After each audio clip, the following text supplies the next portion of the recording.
Então, hoje a gente vai dar continuidade ao estudo do livro de Apocalipse. Hoje a gente vai continuar o capítulo 9, vamos estudar a segunda parte e os capítulos 10 e 11. Então, vamos lá. Vamos só recapitular aqui para a gente poder se localizar. Então, nós já estudamos o capítulo 1, 2 e 3, que falava das cartas às igrejas, então, ok. Falamos do capítulo 4 e 5, que é a igreja no céu, né, que o 4, pela visão pré-tribulacionista, é o momento onde a igreja será arrebatada. Ok, capítulos 4 e 5. Os capítulos 6 ao 19 é o período de tribulação, né? E nós estamos aqui nessa parte. Hoje vamos estudar a segunda parte do 9, o capítulo 10 e o capítulo 11. E o capítulo 20 vai falar do milênio, capítulo 21 e 22, novo céu, nova terra, nova Jerusalém. Então, vamos aqui recordar que 7 anos de tribulação são divididos em 3 partes. Primeira parte, a abertura dos 7 selos, onde nós já estudamos os 7 selos. Segunda parte, são as 7 trombetas tocadas. Hoje a gente vai estudar a sexta e a sétima e última trombeta. E a gente encerra essa parte e nas próximas semanas a gente já vai entrar na terceira parte do período de tribulação, é onde nós vamos falar sobre as 7 taças derramadas. Então vamos lá, capítulo 9 de Apocalipse, a gente vai para a segunda parte. A primeira parte nós já estudamos no vídeo anterior. Então a gente vai para o versículo 13. Vamos lá, capítulo 9, segunda parte, versículo 13. A sexta trombeta traz o segundo terror. O sexto anjo tocou sua trombeta e ouviu uma voz que vinha das 4 pontas do altar de ouro que está na presença de Deus. A voz disse ao sexto anjo que tinha a trombeta: solte os 4 anjos que estão amarrados junto ao grande rio Eufrates. Quem são esses anjos que estão lá amarrados? São anjos caídos, são demônios. Versículo 15. Então os 4 anjos que haviam sido preparados para aquela hora, dia, mês e ano, foram soltos para matar 1/3 da humanidade. Então eles foram preparados para aquela hora, para o dia, mês e ano, exatamente no momento certo. Eles serão soltos para matar 1/3 da humanidade. Versículo 16. Ouvi que seu exército, lembra, exército quer dizer que haverá guerra, era constituído de 200 milhões de soldados a cavalo. Ou seja, aqui vai ser a preparação para a invasão da Terra Santa pelos reis do Oriente. Então aqui é uma antecipação da batalha do Armagedon, que nós vamos estudar lá no capítulo 16. Lembre-se que o rio Eufrates, ele já está secando. Esse rio, ele nasce na Turquia e ele atravessa a Síria e o Iraque. Gente, em 2022, teve um vídeo que estava rolando na internet que uma pessoa gravou o rio Eufrates, né, o fundo dele, que é tipo areia, terra, e gravaram sons, né, tipo de demônios gritando. E aí circulou esses vídeos aí pela internet. Só que daí, né, foram averiguar e viram que aquilo era falso, né, pegaram o som de outra coisa e colocaram lá falando que aquele som era dos 4 anjos caídos que estavam presos debaixo do rio Eufrates. É mentira, é fake. Não era o som dos 4 demônios que estavam lá. Aí a gente vai agora para o versículo 17. Em minha visão, aqui é João falando, vi os cavalos, os cavaleiros montados neles. Os cavaleiros usavam couraças vermelhas, azul escura e amarelas. Os cavalos tinham cabeças como as de leão e da boca lhes saíam fogo, fumaça e enxofre. Ou seja, já descobrimos que vai ter um exército de 200 milhões de soldados, certo? Eles vão ter que passar pelo rio Eufrates, que a gente vai estudar isso lá no capítulo 16 de Apocalipse. Para passar por lá, o rio vai ter que estar secando. E é por isso que que a profecia já está se cumprindo, o rio já vem secando já aos poucos. E quando chegar nesse período, ele vai estar seco, então o exército vai conseguir passar por ele facilmente para poder chegar à Terra Santa. Então são os reis do Oriente que irão se juntar, formar esse exército de 200 milhões de soldados para poderem invadir a Terra Santa. Isso daqui vai ser o Armagedon, aqui já está iniciando, já está mostrando a preparação para este momento, que a gente vai estudar lá no capítulo 16. E nessa guerra, aqui no versículo 17 fala, e da boca lhe saíam fogo, fumaça e enxofre. Né? E aí a gente começa a perceber que pode ser uma guerra nuclear, porque é na guerra nuclear que existe fogo, fumaça e enxofre.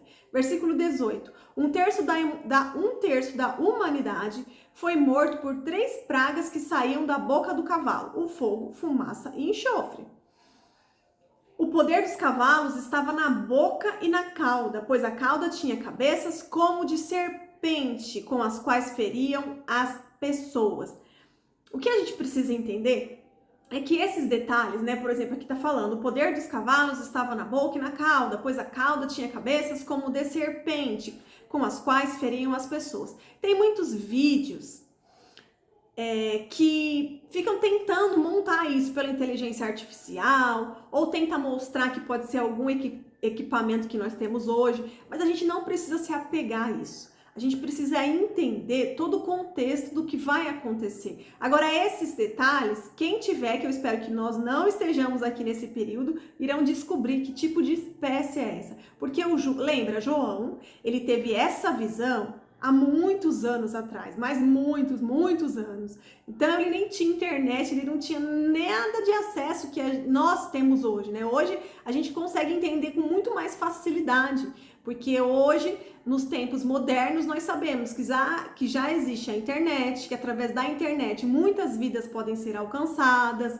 Então tem várias profecias que foram se cumprindo e que só foi possível isso justamente com a evolução do homem, né? Depois da Revolução Industrial e por tudo que foi acontecendo. Só que a visão de João era de acordo com o que existia na época em que ele vivia. E ele teve essas visões. Então essa foi a maneira que ele conseguiu ali de descrever o que ele viu. Para ele era parecido com isso, porque ele desconhecia, por exemplo, um helicóptero, ele desconhecia, por exemplo, um tanque de guerra, naquela época não existia. Então ele descreveu aqui o que para ele parecia, né? Porque é algo que ele nunca tinha visto, ele não tinha vivenciado este tipo de cavalo. Então ele teve aquela visão, falou, parece com isso, e descreveu. Mas nós não sabemos se exatamente será isso. Temos que levar em consideração a época, né, que ele teve a visão e levar em consideração o que existia na época, né, o que conhecia, quais foram os parâmetros que ele conseguiu ali detalhar e descrever pra gente o que ele estava vendo. Aí no versículo 20, aqueles que não morreram dessas pragas ainda se recusaram a arrepender-se de seus atos perversos. Então olha só, eles ainda não se arrependeram de sua maldade. Como se já não bastasse tudo que já aconteceu, todos os selos abertos, todos os desastres, guerra, fome, escassez de alimentos, doenças, pragas, tudo que já aconteceu, agora já começa aqui, é mais essa parte das trombetas, aqui já é a 6ª trombeta, e mesmo assim as pessoas não se arrependeram de sua maldade. Lembra-se que isso daqui é o juízo de Deus, é o juízo de Deus que está sendo derramado sobre a terra. Continuando no versículo 20. Continuaram a adorar demônios e ídolos feitos de ouro, prata, bronze, pedra e madeira.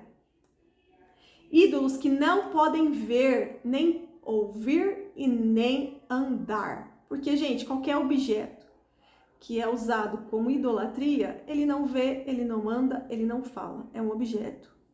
E Deus deixa bem claro na Bíblia toda que ele abomina a idolatria. Há somente um que é digno de adoração, que é o nosso Deus. Não é para adorar coisas, nem objetos, nada que já morreu. Nada disso é digno de adoração. Aí no versículo 21, e não se arrependeram de seus assassinatos, sua feitiçaria, sua imoralidade sexual e seus roubos. Aqui já deixa claro que tudo isso é o juízo de Deus derramado sobre a terra. E vamos aqui recordar qual que era as palavras que João Batista dizia. Ele veio para preparar o caminho para Jesus e ele dizia o quê? Arrependam-se, arrependam-se, porque o juízo de Deus vai chegar. E chegou aqui, ó. E mesmo assim, as pessoas ainda não se arrependeram dos seus assassinatos, feitiçaria, imoralidade sexual e roubos. Então não tem como você dizer, nossa, como Deus é ruim, olha o que ele vai fazer com a humanidade. Não, é tudo para que as pessoas buscassem o arrependimento. E mesmo assim, estão resistindo. Agora a gente já vai entrar no capítulo 10, Apocalipse, capítulo 10. Esse capítulo vai falar o anjo e o livrinho. Isso também é falado lá no livro de Ezequiel. Versículo 1, capítulo 10. Então vi outro anjo poderoso descendo do céu, envolto numa nuvem, com um arco-íris sobre a cabeça. Seu rosto brilhava como o sol e seus pés eram como colunas de fogo. Tinha na mão um livrinho aberto. O anjo pôs o pé direito no mar e o pé esquerdo na terra. Então vamos imaginar aí um anjo bem grande, né? Ele tem os pés como uma coluna de fogo. Aí quando chegar ali perto do mar, um pé ele coloca dentro do mar e o outro pé, o pé esquerdo, ele coloca na terra. Versículo 3. Deu um forte grito, como um rugido de leão, e os 7 trovões responderam. No momento em que os 7 trovões falaram, eu estava prestes a escrever, aqui é o relato de João, mas ouvi uma voz do céu que disse: guarde em segredo as coisas que os 7 trovões disseram e não a escreva.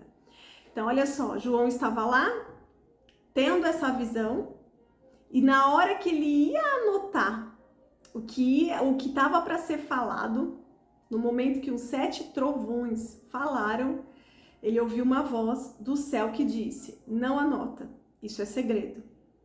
Ou seja, tem coisas que nós não podemos assimilar e entender. Tem coisas que o ser humano não tem maturidade para poder saber. Tudo tem no seu tempo certo. Assim como para uma criança, não tem como você explicar coisas de adulto porque ela não tem maturidade para entender. Assim Deus também faz conosco. Então Deus ali, ele foi zeloso e guardou a gente desses relatos, porque provavelmente nós não teríamos maturidade para entender. Então tem coisas, né, que são ocultas para nós, porque nós não estamos prontos para saber. E isso aqui em Apocalipse é uma dessas coisas.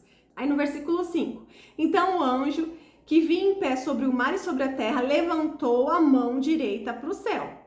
Jurou em nome daquele que vive para todo sempre, que criou os céus, a terra, o mar e tudo que neles há.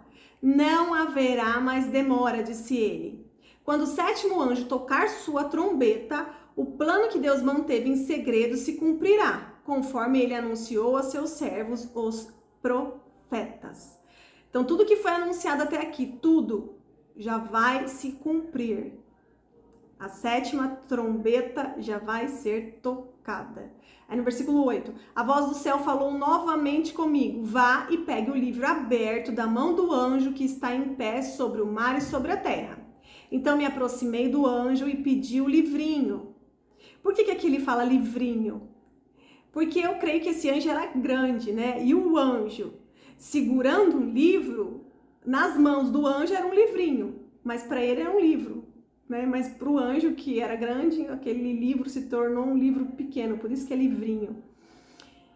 E ali ele recebe a instrução: pegue-o e coma-o, disse ele. Ele será amargo em seu estômago, embora tenha um sabor doce como mel em sua boca.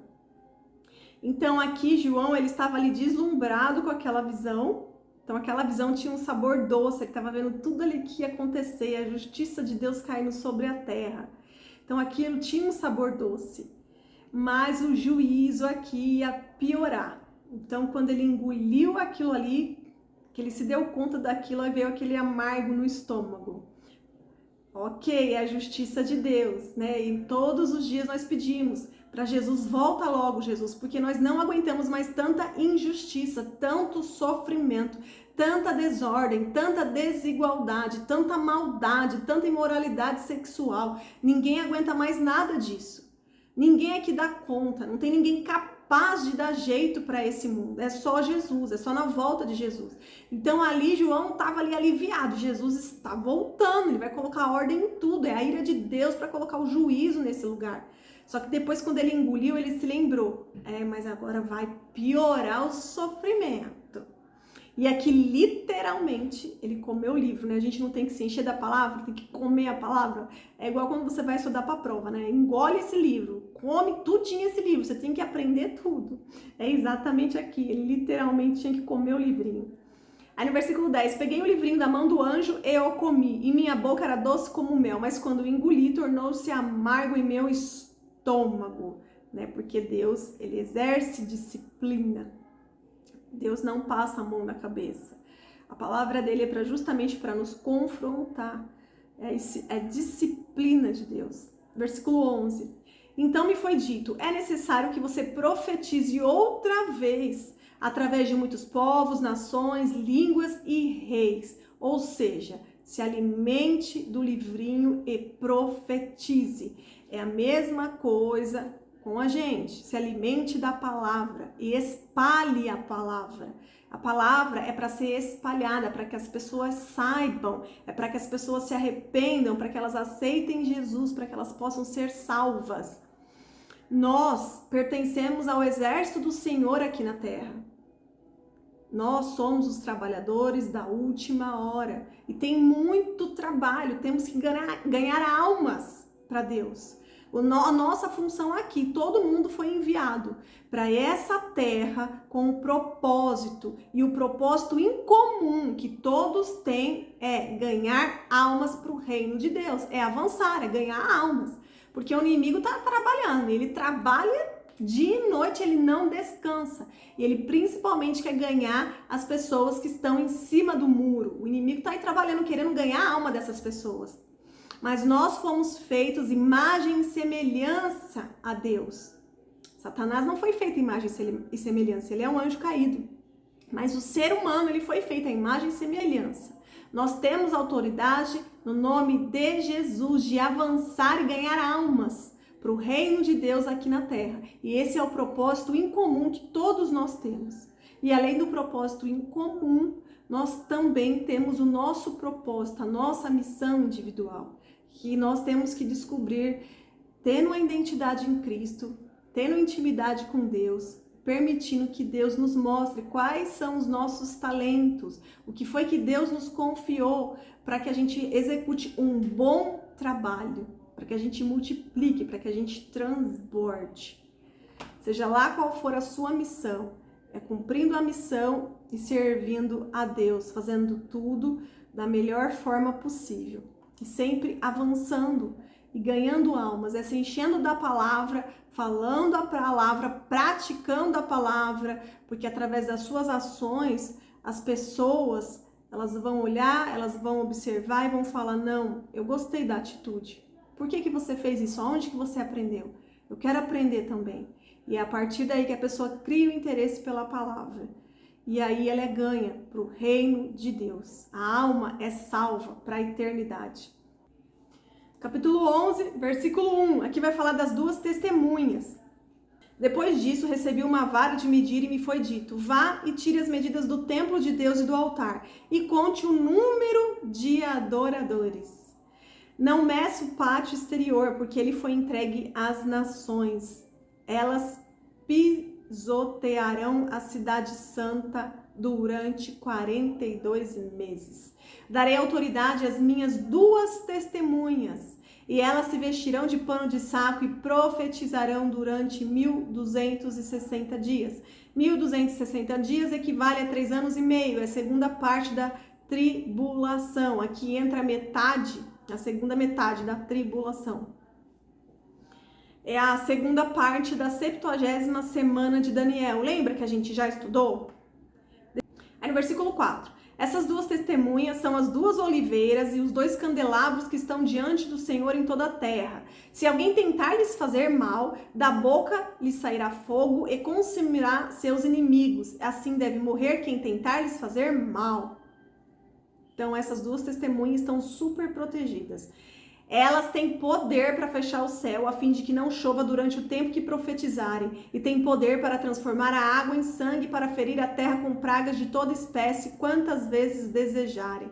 Então, olha só, existem opiniões que se divergem ao tentar adivinhar quem são essas duas testemunhas. Tem gente que fala que é Elias e Moisés, justamente por causa dessas características que eu acabei de ler, porque Elias fez parar de chover. Certo? Caiu fogo do céu. Tudo isso aconteceu lá com Elias, o profeta Elias. E lembra que Moisés, que é através de Moisés que foi liberado o juízo, as pragas do Egito. E uma das pragas era transformar água em sangue. E aqui está falando disso novamente. Então, algumas pessoas dizem que é Elias e Moisés. Elias porque foi arrebatado e Moisés porque ele morreu, mas o corpo não foi encontrado. Então, algumas pessoas dizem que são as duas testemunhas são eles dois. Outras pessoas dizem que não pode ser Moisés porque ele não foi arrebatado, ele morreu. O corpo não foi encontrado, mas ele morreu. E a Bíblia é clara que as pessoas só morrem somente uma vez. Só uma vez. Então, algumas pessoas divergem e dizem que, na verdade, é Elias e Enoque, porque esses dois que foram arrebatados. Mas muita gente diz que Enoque, né, a Bíblia fala pouco sobre Enoque, só que ele andava reto no caminho do Senhor e que ele andava tão próximo de Deus que Deus o arrebatou, mas ele não passou pelas experiências ali do povo separado de Deus. Então algumas pessoas dizem que não. E também outras pessoas dizem que essas duas testemunhas serão duas pessoas que serão levantadas na época de hoje. São duas pessoas que serão levantadas, pessoas que serão ali usadas por Deus, que terão poder, porque Deus dará esse poder a essas pessoas. Então, não sabemos quem são essas duas testemunhas. Saberemos só quando chegar essa parte e saberemos ainda lá do céu. Em nome de Jesus, eu creio, estaremos lá no céu, mas lá do céu estaremos assistindo aqui o que estará acontecendo na terra. Então, saberemos quem são essas duas testemunhas. Não dá para saber. Aí agora, versículo 7. Quando tiverem concluído seu testemunho, a besta que vem do abismo lutará contra elas, e ela as vencerá e as matará. Então a besta virá e matará essas duas testemunhas. Os corpos dessas testemunhas ficarão estendidos na rua principal da grande cidade, chamada figuradamente de Sodoma e Egito. Por quê, gente? Sodoma sofreu o juízo de Deus, lembra? Foi destruída. Lembra lá de Ló? Foi destruída. O Egito sofreu o juízo de Deus. Teve lá as pragas do Egito, certo? Foi através de Moisés, ele foi usado por Deus. Onde seu Senhor foi crucificado. Durante 3 dias e meio, todos os povos, tribos, línguas e nações olharão para estes corpos e ninguém terá permissão de sepultá-los. Os habitantes da terra festejarão e trocarão presentes entre si para comemorar a morte dos 2 profetas que os haviam atormentado. Porque os profetas ele vêm para proclamar a verdade. E com certeza eles vão falar sobre arrependimento. E aí as pessoas vão ficar atormentadas, porque ninguém gosta que fique alguém do seu lado dizendo, confrontando com a palavra de Deus, tá errado, se arrependa. Pare com isso, isso tá errado, se arrependa, se arrependa, se arrependa. Ninguém gosta, estava incomodando o povo que estava ali. Porque a gente leu agora anteriormente que as pessoas não se arrependeram. Depois de tudo que aconteceu, eles não se arrependeram. Dos homicídios, dos assassinatos, da imoralidade sexual, de nada eles se arrependeram. E aqui essas pessoas que estão sendo confrontadas por essas duas testemunhas. Então, o pessoal festejaram, trocaram presentes entre si para comemorar a morte desses 2 profetas. Depois de 3 dias e meio, porém, Deus soprou vida nos 2 profetas e eles se levantaram, enchendo de terror os que ouviram. Então uma forte voz do céu disse aos 2, subam aqui. E eles subiram ao céu numa nuvem sobre o olhar de seus inimigos. Eles foram arrebatados. Neste momento houve um grande terremoto que destruiu 1/10 da cidade. 7.000 pessoas morreram. Gente, dá até a exatidão de pessoas que vai morrer nesse momento. E as que restaram ficaram aterrorizadas e deram glória ao Deus do céu. Agora sim, né? Não tem como, né? Todo joelho se dobrará. Segundo terror passou, mas logo vem o terceiro. E agora vem a sétima trombeta, que traz o terceiro terror. Então, até agora, foram juízos liberados, certo? Mas agora, com a sétima trombeta, vai começar a piorar, porque agora virá a entrada da maldade dos homens. Até agora foram desastres liberados por Deus. Fome, escassez, doença, pragas, mas agora virá a maldade dos homens. A maldade dos homens vai entrar em ação. Capítulo 11, versículo 15. O sétimo anjo tocou sua trombeta e fortes vozes gritaram no céu. O reino do mundo se tornou de nosso Senhor e de seu Cristo, e ele reinará para todo o sempre. Então aqui Cristo já toma posse dos reinos do mundo inteiro. Já perdeu. Satanás sabe que perdeu desde o começo. Mas ele trabalha para ganhar almas, para que as almas também vão com ele para o inferno. Porque ele tem inveja do ser humano, porque o ser humano foi feito à imagem e semelhança de Deus, e ele não, ele é um anjo caído. Ele foi expulso do reino dos céus e foi jogado aqui na terra. E ele e um terço dos anjos que ele enganou, que caiu na conversa dele, estão por aí trabalhando arduamente para tentar ganhar vidas para o inferno. Mas ele sabe desde o começo que ele perdeu, mas ele não desiste. Temos que admitir que ele é trabalhador. E aqui nesse momento, todo mundo já começa a entender. Porque o sétimo anjo tocou sua trombeta e várias vozes, fortes vozes, gritaram no céu. O reino do mundo se tornou de nosso Senhor e de seu Cristo, e ele reinará para todo sempre. Cristo aqui já toma posse. Perdeu, Satanás. Está chegando, seus minutos estão contados e ele está desesperado. Versículo 16, os 24 anciãos que estavam sentados em seus tronos diante de Deus se prostraram com o rosto em terra e o adoraram, dizendo, nós te agradecemos, Senhor Deus, o Todo-Poderoso que és e que eras, pois agora assumiste teu grande poder e começaste a reinar. Agora vai começar. Versículo 18, as nações se enfureceram, imagine, todo mundo cirou, descobriram que estava todo mundo do lado errado. Mas agora chegou o tempo da ira. E é da ira de quem? Da ira do Cordeiro. Presta atenção. Se o Senhor é o seu pastor e nada te faltará, o Senhor é teu pastor. Ele é o Todo-Poderoso. A ira do inimigo não cairá sobre você, porque você está protegido por Deus. Ande no caminho do Senhor. Se permita ser a ovelhinha do Senhor. Quando o cajado dele fizer assim para você, sabe o que é o cajado do pastor?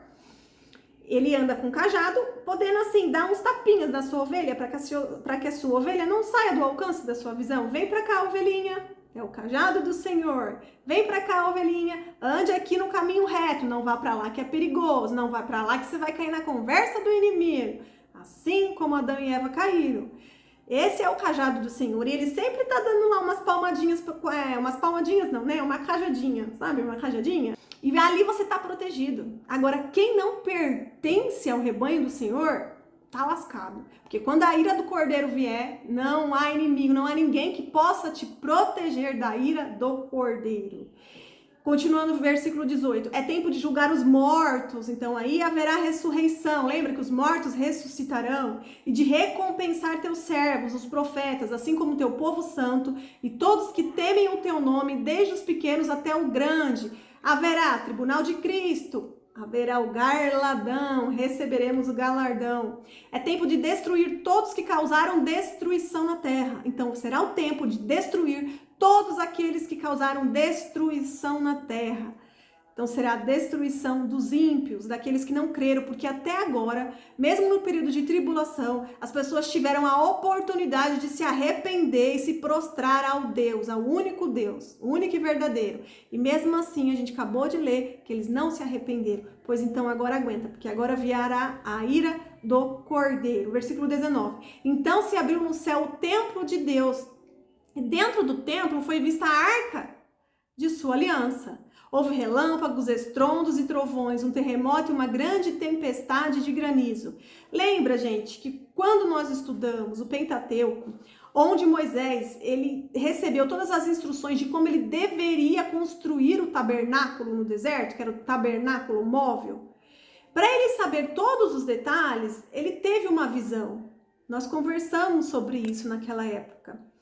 E provavelmente a visão que ele teve foi a visão do tabernáculo no céu. Ali ele conseguiu visualizar todos os objetos, como que deveria ser. E ele recebeu as instruções e ele teve essa visão, porque ele teria que construir algo que ele nunca tinha visto. Então Deus ali deu a visão para ele do tabernáculo no céu. E aí ele, com aqueles parâmetros, ele construiu aquele tabernáculo móvel na terra, né, junto com todos ali que o ajudaram. Então, gente, aqui fala da Arca da Aliança. E vamos lá relembrar então. Alguns falam que a Arca da Aliança, ela foi enterrada lá no Santos dos Santos, e que até hoje ela está lá enterrada naquele local. Outros falam que os judeus etíopes esconderam, né, quando viu que o Nabucodonosor estava lá para invadir, porque entrou no templo, destruiu tudo, roubou alguns objetos. Antes que dessem fim na arca, foram lá e esconderam a Arca da Aliança. Outros falam que assim como Deus escondeu o corpo de Moisés para que ninguém idolatrasse Moisés, ele também escondeu a Arca da Aliança. Porque, gente, a Arca da Aliança ficava ali no Santo dos Santos, e só o sumo sacerdote poderia entrar uma vez por ano. E ele tinha que entrar até com aquela corda, com sininho, ele ia fazer expiação do pecado. E se ele entrasse lá com algum pecado, ele morreria fulminado. Só que depois de Jesus, o véu que separava os santos dos santos se rasgou.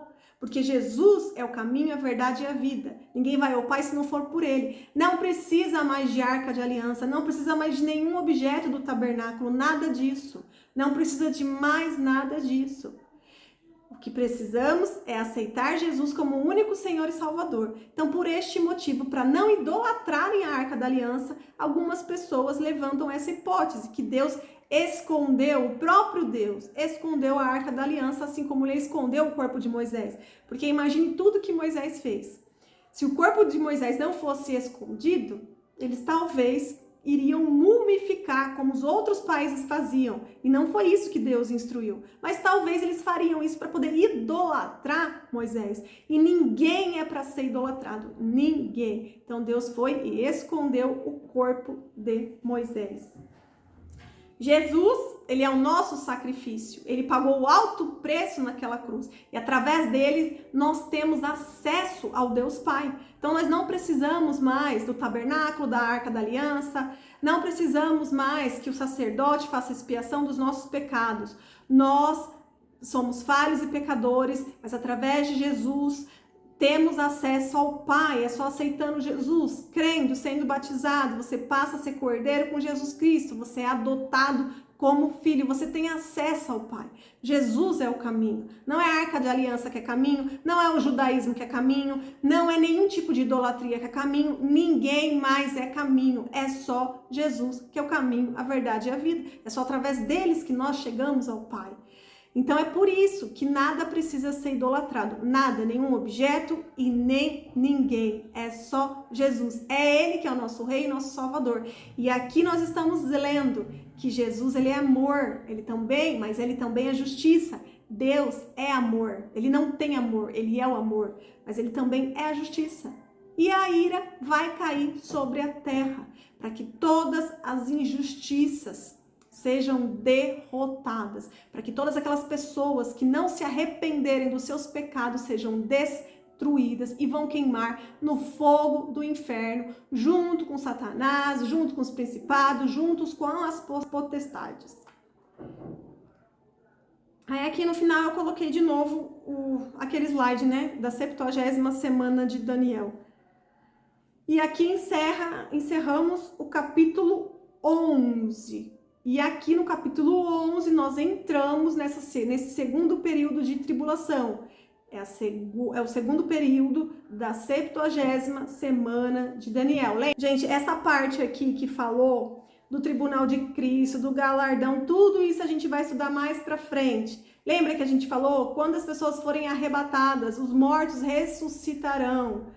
Aqueles que não se arrependeram do pecado, aqueles que não aceitaram Jesus, eles ressuscitarão para serem julgados. E aqueles que são filhos que têm direito, eles herdaram, eles têm direito ao reino de Deus. Eles serão recebidos para receber o galardão. Eles receberão galardão por tudo aquilo que eles fizeram, pela sua missão cumprida aqui na terra, pelo seu propósito que foi cumprido aqui na terra. O galardão pelas vidas, né? Por ter sido instrumento nas mãos de Deus, para ter ganhado almas para o reino de Deus. Lembre-se, pertencemos ao exército do Senhor. Temos que avançar, avançar e avançar. Tem muita gente que tem medo, que fala de guerra. Ah, mas por que fala tanto de guerra? Por que fala tanto do inimigo? Por que fala disso? Por que fala daquilo? Porque nós temos que entender a realidade. A realidade é essa. Se nós não tivermos isso em mente, acabamos fraquejando e ficando em cima do muro, como a maioria das pessoas fazem. Fica em cima do muro, vive o mundo e vive as coisas de Deus e acha que tá tudo bem. Mas não tá tudo bem, gente.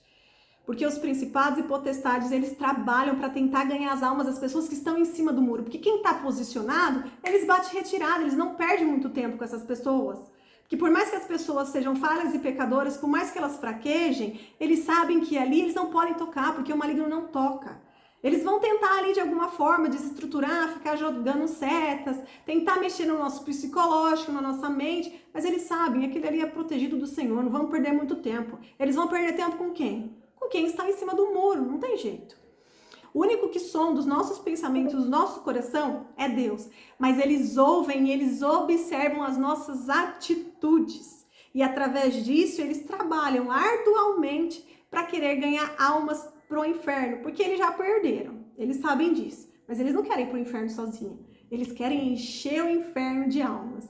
E é aí que a gente tem que tomar cuidado e tem que ter posicionamento e trabalhar a favor de Deus. É pertencer de fato ao exército do Senhor. Somos soldadinhos, pertencemos ao exército do Senhor. Isto é fato. Então, sempre ali, perto de Deus, perto do Senhor, estamos protegidos. Nada de ficar indo na direção um pouquinho mais distante, que você vai acabar ali perto do muro e às vezes você pode cair.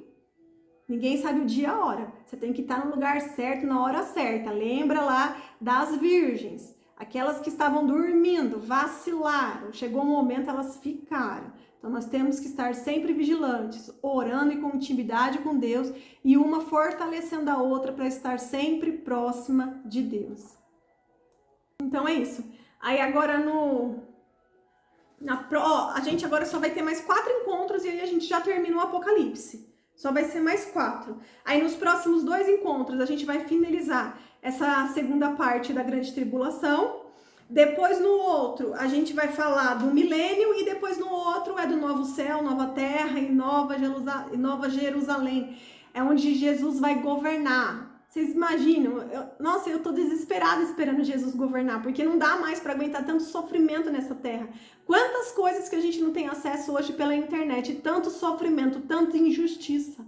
Ninguém dá conta, não dá conta. Nós temos que fazer a nossa parte, mas a injustiça é geral. Imagine tantas guerras que já tem tanto sofrimento, tantas crianças inocentes.